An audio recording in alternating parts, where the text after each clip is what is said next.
want to move your life forward in the most positive way using astrology? Then let's talk about the astrological patterns for July 2013.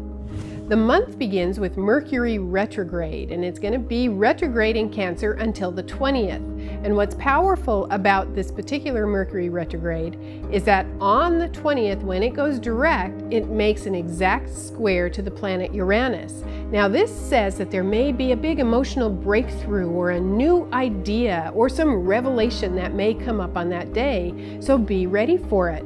And before the 20th, this is the time when we are reflecting, because that's what Mercury retrograde is all about. Reflecting, redoing something, anything that starts with RE, reorganizing, anything in that sort of flow.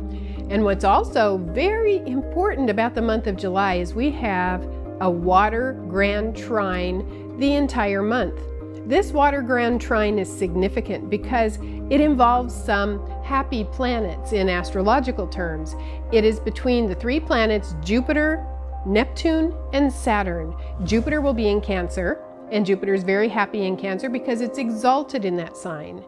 Neptune is in Pisces, and that's the sign it rules, so Neptune functions really well.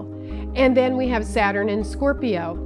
And Saturn is sort of neutral in Scorpio, but all three are water signs. And when you have a grand trine operating in water, what you have is an emotional flow that is incredibly significant. And because the planet Saturn is involved, this is an anchoring sort of practical energy. And in a sense, it is saying use the Neptunian spirituality and high creativity and the abstract energy with that Jupiter in Cancer, which talks about optimism and expansiveness and nurturing, and ground it through that Saturn in Scorpio energy. Bring it down to the earth plane, because I have to say, and I say this to clients all the time, it is hard to bring Neptune down to earth. And that's what we have to do when we have a Neptune transit or a Neptune cycle. We have to bring it down to earth in some way, or we stay kind of in the spiritual realms and we don't accomplish much. So this grand trine is incredibly important because it says use the energy in your practical, everyday, physical life and harness all that emotion and feeling and make use of it. And lastly, we have a big full moon on July 22nd in the sign Aquarius. And what's important about this is on that very day, Venus, the social planet, moves into Virgo. So we have this combination of that Aquarius, intellectual energy, yearning for individuality with Venus in Virgo, which is very practical and discerning. And that's going to work nicely with that water grand trine energy that's going to help us bring emotional energy practically into the earth plane.